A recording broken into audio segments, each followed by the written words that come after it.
Hello, everyone. Welcome to Secure IT, where we continue to discuss all things cybersecurity, people, trends, and products. Thank you for joining us on our continuing journey. Today, we continue our international trend that we've had for the last few podcasts. Today's guest is a blend of, at least from where I could check, a blend of Turkish. There's some Italian, there's some Irish. She's visited countries in Spain. And as part of her amazing career, she has been cybersecurity auditor, senior consultant, director, an advisory board member, even an author. And well, this is not even covering the tip of her 7-page resume. We'll talk about more of this when we get into the first question of the day.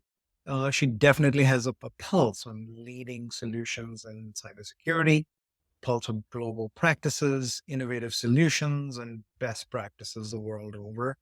I can't wait, and I'm not sure we're going to have enough time because 30 minutes goes really quick. Welcome, Onur Korucu. Thank you very much, Philip. Thank you for having me today. Actually, it's a perfect introduction, so I can't add any more. Oh, trust me, I am going to add more, Onur, for sure. So thank you for being here. We're excited, and as are our listeners today. So you started, or let me start backwards. Right, your current position is VP of Global Consulting. You are an advisory board member. You've been an author. You've got an article or two on the Harvard Business Review. You early days been at KPMG. At some point, you're from the Turkish origins. You've been in part of the International Association of Privacy Right. Professional. And if that doesn't have my head spinning, Owner, you have a BSc in metallurgy. You have a master's in industrial engineering, a master's in law, where you focused on information technology, uh, and business analytics from Cambridge. So while I had to take a deep breath to get all that out, please walk us through your career. Tell us all the various steps that you took to get you here, please. Yeah. Actually, Philip, it's a long story, you know that. But maybe I can start with that. Today, I'm in information security, cybersecurity, privacy, and compliance focused on emerging technologies from security and data protection sides. But I started my education journey with material engineering and mechanical engineering. After I manage and understand this computer science, I decided to go this way. And because it's like a dream for me, University of Cambridge, and I completed my third master's degree at business analytics and, big data and lots of this emerging technology focus master's program at the University of Cambridge. Maybe I can say I have started and continued my professional life in multinational professional services companies such as KPMG, PwC, and Grant Thornton. But after that, I started to work with German team and I met with European culture, European legislations and regulations. And after I understand everything about data protection too, I decided to get LL.M degree in law school because in Turkey, they put in force this personal information data protection law in 2016. After I moved to Dublin, I started working as a technology advisor director at Grant Thornton. And within Grant Thornton, I was assigned to manage the Microsoft US project. And that's how our paths crossed with Microsoft. I got an offer from Avanade UK Ireland. Avanade is a Microsoft and Accenture joint venture company, global company. And Avanade is in a structure that provides services with a pool called consultancy focus and supports customers, Microsoft technology solutions. All the way, I'm in cybersecurity, data protection, GRC, IT audit. You can think about it. It's like an umbrella.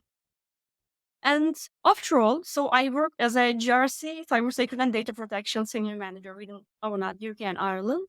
I continue my professional life within a few more senior roles in Microsoft partner companies. I got my new title this global vice president right now of consulting. And I'm also an advisory board member at GovernID. GovernID is a data protection technology solutions company. This is another important point for me because after I started to work with IAPP, IAPP is the most important association, international association for privacy person.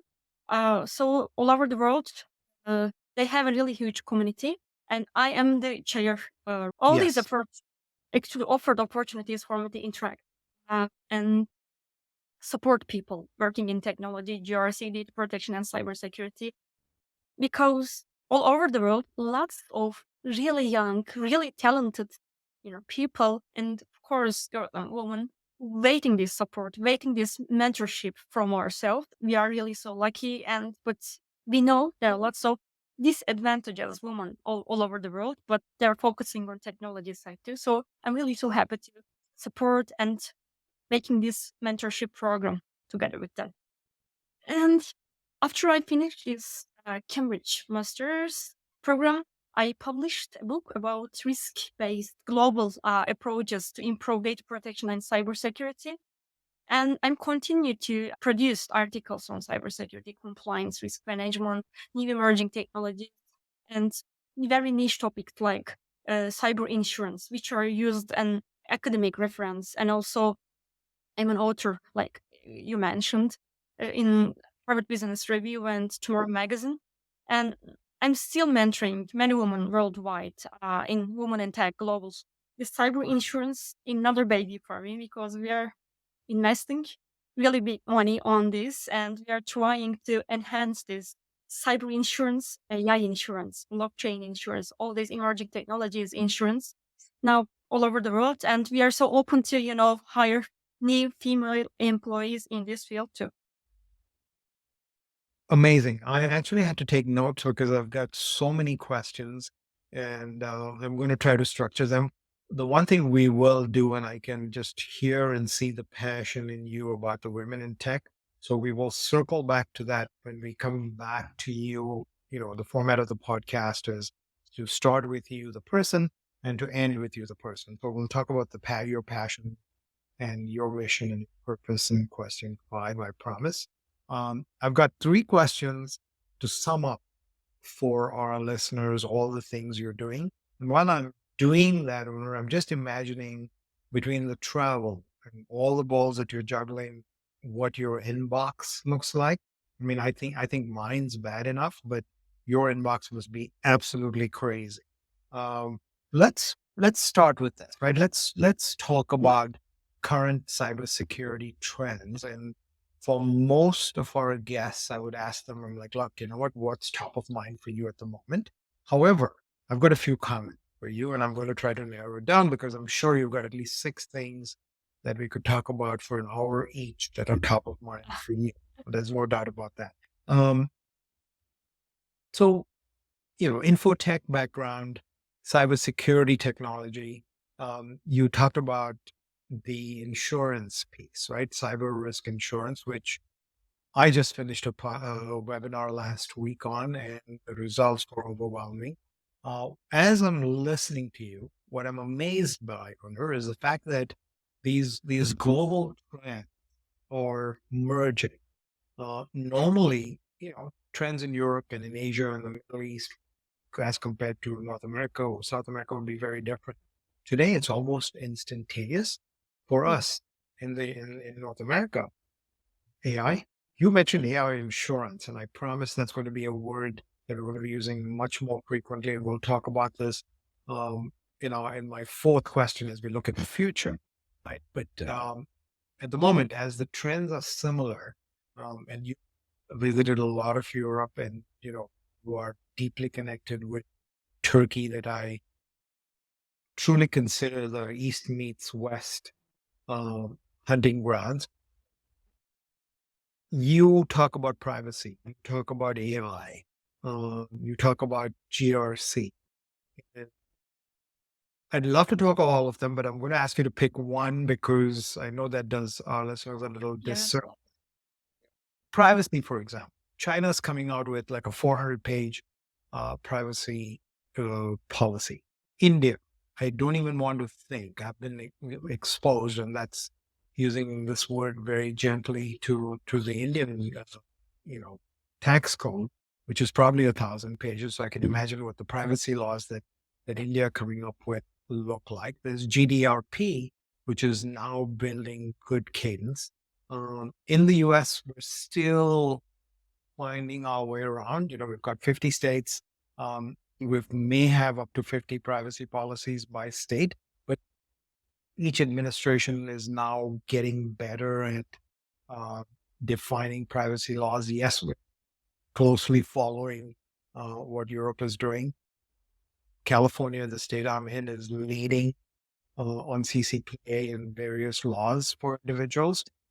So having put all this out there, I'm going to ask you, in your current role, what are some of the cybersecurity trends that are top of mind? Actually, I don't have just one, answer for this question. But if we just focus on data privacy consideration, as you mentioned, last 2 years we had really had agenda. They put in force lots of different, legislations, focus on privacy side and both cybersecurity side too. As you mentioned again, in China, in India, I mean that really high population countries got this new legislation right now, and they are trying to resolve, trying to understand, trying to put some different ingredients in their business culture. It's really challenging all over the world. And that is why with our companies, we are just trying to give them some different technology solutions to understand their needs first and then tailor made with our understanding and create some robust strategy. So this is really so important to understand their challenges in their local zones, because it's not just about legislations. It's not just about, their cultural issues. It means that everything, I mean that if we are trying to create a strategy and after all, putting the right, solutions in the right place, we need to understand everything first of all. So data privacy considerations and concerns are affecting, all our lives and daily basis right now. It's not just about business life.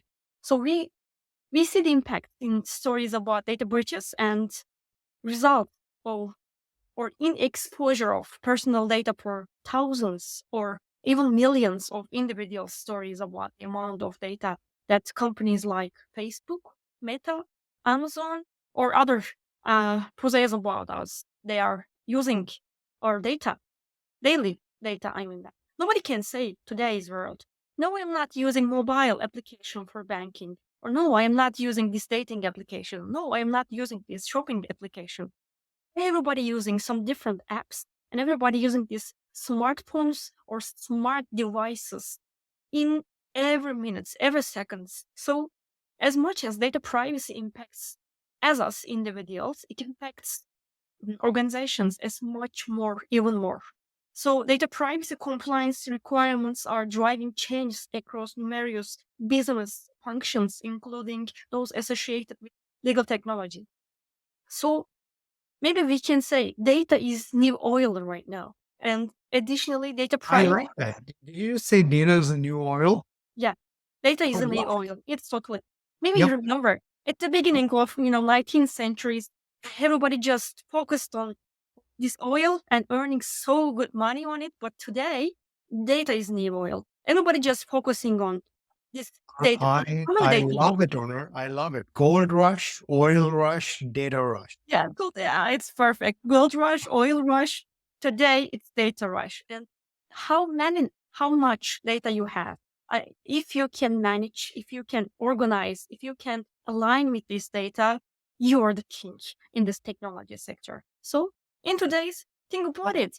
They've got lots of fines, penalties from Facebook side, but they never said, "Oh, we are giving up." They never give up because if you compare with their income and outcome with this legislation issues, penalties, it's nothing for them. Yeah.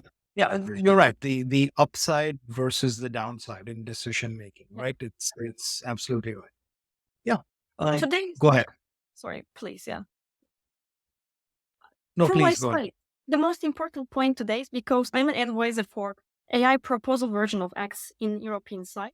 So weekly we have some things together with commissioner parties, and the main questions, especially from US and China, because you're the technology driver, countries. But the question is today, what links these innovations? Is it a blocker or enabler for innovations?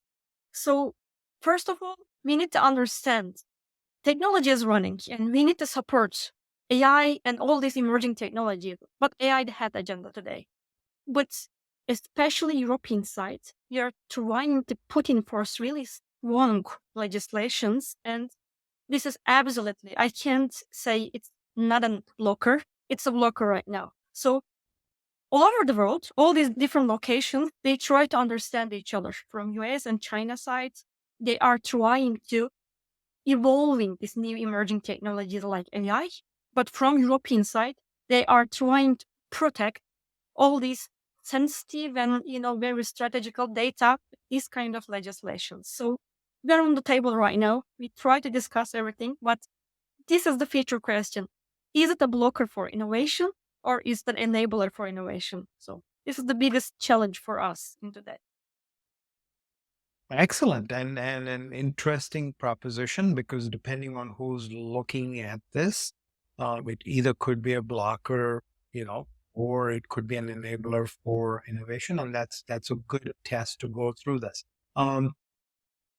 Just a quick, let's look at a CISO. So we do have a lot of CIOs, CTOs, CISOs who are listening in on this, and their task list probably looks like your resume owner. They've got to worry about so many things, right? It starts with GRC, uh, recent administration, and both here in the US, in the West, Chinese governments are creating more governance, regulation, and compliance. And boards of directors are now tapping their CTOs on the head saying, look, are we compliant? Are we delivering? Are we doing this? And so let's give the next 2 or 3 minutes to the CISO, right? He or she has got to worry about so many things, GRC being at the top of the list. We're living in exciting times, and we'll talk a little bit about the future as well. But technology is moving at a rapid pace. We're talking about AI. We're talking about privacy. We're talking about GRC. We're talking about evolving cybersecurity alone, right? Today, the concept of insider threat is absolutely meaningless. I mean, your insider could be sitting in the Philippines, in India, in Turkey, just to name a few Everywhere. countries, right? Everywhere. And so this traditional piece of hardware, the firewall, that, we swiped our badges and we walked behind the firewall and we were safe, has gone poof, right? We work from anywhere. So we're talking now about data firewall. We're talking about virtual firewall. Security has taken a completely different meaning. So dedicating the next minute or two for the CISO, where should we be focusing on? What is best in class, and what does good practice look like for a CISO today? Actually, I think CISO is the most valuable position right now in lots of companies, lots of sectors, because if I compare their salary to 5 years before and now, really big jump they have. So today, there are no organizations that are not using technology. And in the past, weapons were used during wars, now cyber text has become the new weapon in modern day warfare. So this is very obvious right now. If you don't have a really good posture, you're nothing, because you can create a really huge, sector giant company, but just in 5 seconds, you can lose everything very quickly with this kind of very sophisticated, very talented attacks. So we taste different types of cybersecurity potions every day, and it's so crucial to follow these cybersecurity trends or even create them to address this risk and our clients can be facing in the near future. Again, as you are saying, they are using right now on the cloud services, virtual, cybersecurity instruments. But the most important things today, all these GRC methods, all these best practices, standards, and these frameworks are meaningless. I'm so sorry. I'm saying that very honestly.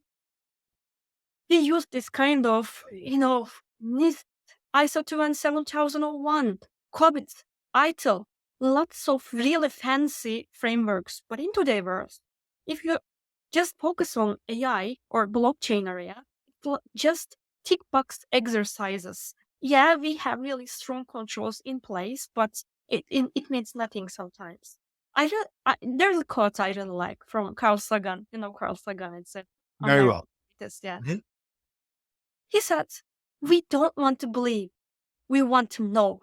So in today's, the executives in today's all over the world, they don't want to believe. They want to know. They had a good cybersecurity posture in place. So if they want to know it, we need to prove it. So cybersecurity is vital, not for only technology sector, for all sectors right now. So look at the health sector, look at the energy sector, look at the FMGC or this all this kind of, consumer phases sector. They lose their data every day. And if you need to protect yourselves from different kind of insider or outsider attackers, you need to understand, first of all, what is the problem in your company. After all, you can choose the right solutions and put it in the right place. I'm working from Microsoft, and sometimes when I understand the infrastructure in one companies, I can say, no, Microsoft is not a good solution for your company. So it is like an orchestra. If you want to hear a really good music from your orchestra, you need to understand what do you need. So CISO or DPO or CIO or CTO is the main characters in today's world. Thank you. I mean, absolutely. And the salary measure is a good test for this, right? In 5 years. And believing and knowing, that's a great juxtaposition. Believing keeps it in your head. Knowing actually changes it into a culture and actually living cybersecurity. So you've given us something to think about. Um, Unfortunately, I have about 3 more minutes to get to the main portion of our conversation, owner, and that is you, right? And so while this time has gone so fast, uh, I want to talk about you. And normally this question is about relationships and human influences and family and career and months. Top of mind for you is women in tech. Talk to us a little bit about your purpose, please. Actually, I believe my journey highlights some good points about me stepping up the stairway of professional life.